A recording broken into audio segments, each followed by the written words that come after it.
a certain pathway that increases your chances of passing, and there's pathways that don't increase your chances, like the SIE taking too long, and that's true for any exam.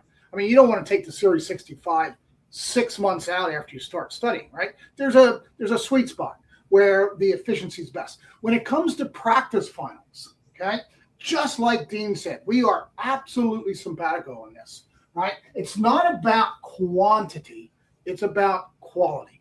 You take a practice final to find out what your inventory is, right? So you get a 74 in a practice final. That's actually a very strong score.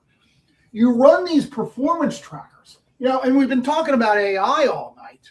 One of the great innovations that the publishers have done recently is have these performance trackers where they'll take that score and break it down into the different units, the component units. And there you can identify where your weak spots truly are. And then again, right, you watch all of Dean's videos, you watch my videos, that's still a lot of content, right?